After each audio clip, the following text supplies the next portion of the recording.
all the minerals, water resources, forest, wildlife, land within the political boundary and oceanic area up to 12 nautical miles (22.2 km) from the coast termed as territorial water and resources therein belong to the nation.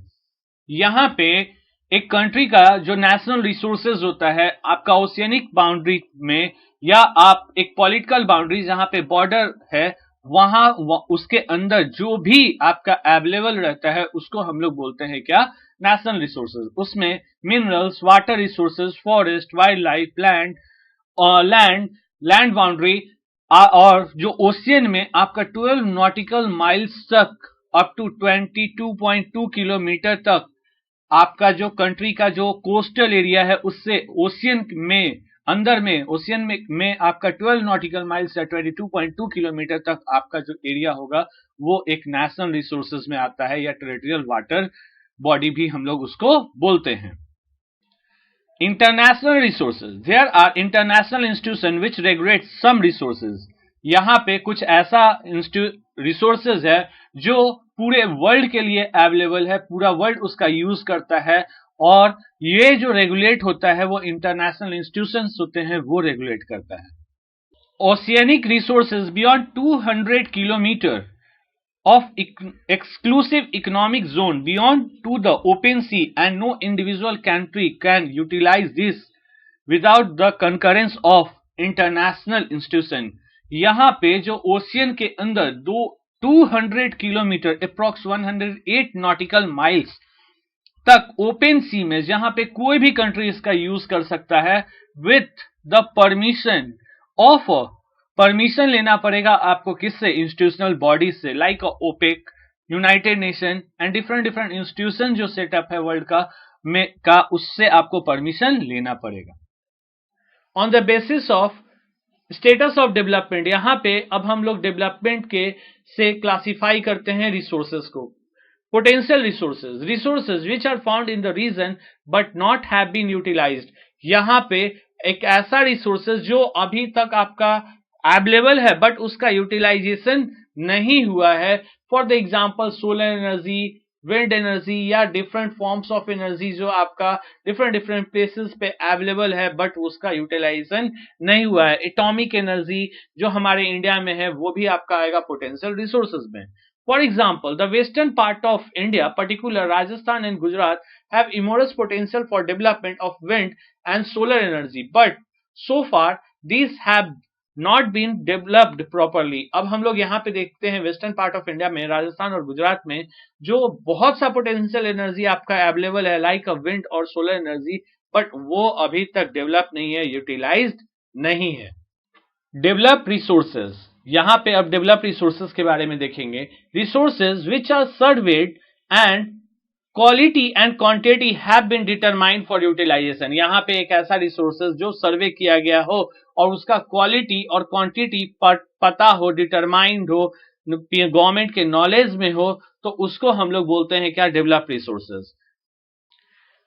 The development of resources depend upon technology and level of their feasibility। यहां पे देखिए जो ये जो develop resources है depend करता है किस चीज पे, टेक्नोलॉजी पे और लेवल ऑफ फिजिबिलिटी, कितना आपका अवेलेबल है, कितना आपका रिसोर्सेज जो है आपके एरिया आपके कंट्री में अवेलेबल है, उसी को हम लोग बोलते हैं यहाँ क्या, level of their feasibility. Stock, material in the environment which have a potential to satisfy human needs but human beings do not have a appropriate technology to access these are included among the identify at least two resources from each category। यहां पे देखिए जो एक ऐसा resources जो आपके environment में available हो, पीपल के नॉलेज में हो, बट वो अभी फुली यूटिलाइज नहीं हुआ हो, वो आपके पास टेक्नोलॉजी नहीं है कि उसको एक्सेस किया जा सके, उसको यूज किया जा सके। नीचे में आपका एग्जाम्पल देखे, दो एग्जाम्पल देखे, आपका वाटर का बताया है कि वाटर जो है आपका दो चीज से बना रहता है, आपका हाइड्रोजन प्लस ऑक्सीजन से। For example, water is a compound of two inflammable gases, hydrogen and oxygen, which can be used as rich source of energy। यहां पे देखिए हाइड्रोजन और ऑक्सीजन जो है आपका जो मिलके बना हुआ है वाटर, और ये वाटर जो एक कंपाउंड है उससे जो दो गैसेस जो है हाइड्रोजन और ऑक्सीजन, वो आपके एक सोर्स ऑफ एनर्जी में यूज होता है, उसके एग्जाम्पल यहाँ पे बताया गया है। बट हमारे पास ऐसा टेक्नोलॉजी अवेलेबल नहीं है कि हम लोग वाटर से ये दोनों को अलग कर दे और दोनों को एक गैस के यूज में या एनर्जी के फॉर्म में यूज करें। But we do not have a required technical know how to use them for this purpose. Hence, it can be considered as stock. यहाँ पे देखिए कि हम लोग के पास वो टेक्नोलॉजी अवेलेबल नहीं है जो हम लोग इसका कैसे यूज करें, कैसे इसका यूटिलाइज करें, इसलिए इसको बोला जाता है क्या? Stock. Reserves Reserves are the subset of stock which can be put into use with the help of existing technology, know-how, but their use has not been started. यहाँ पे reserves जो है आपका सबसेट है, उसका पार्ट है, but यहाँ पे हम लोग को टेक्नोलॉजी पता है कि कैसे इसका यूटिलाइज किया जाएगा, बट फिर भी हम लोग अभी तक इसका यूटिलाइजेशन स्टार्ट नहीं किए हुए हैं, उसको हम लोग बोलते हैं क्या? रिजर्व्स। एक चीज है यहाँ पे, स्टॉक और रिजर्व्स का जो क्वेश्चन है वो हमेशा पूछता है, आप कंफ्यूज नहीं होइएगा। एक जो स्टॉक है वहां पे उसके पास आपके टेक्नोलॉजी अवेलेबल नहीं है, बट रिजर्व्स के पास टेक्नोलॉजी अवेलेबल है, बट उसका यूज जो है आपका यूज नहीं हो रहा है, यूटिलाइजेशन नहीं हो रहा है। These can be used for meeting a future requirement. हम लोग फ्यूचर में इसका यूज कर सकते हैं, फ्यूचर में जब जरूरत होगा तो हम लोग इसका यूज रिसोर्सेज का करेंगे। River water can be used for generating hydroelectricity power, but presently it is being utilized only by limited extent.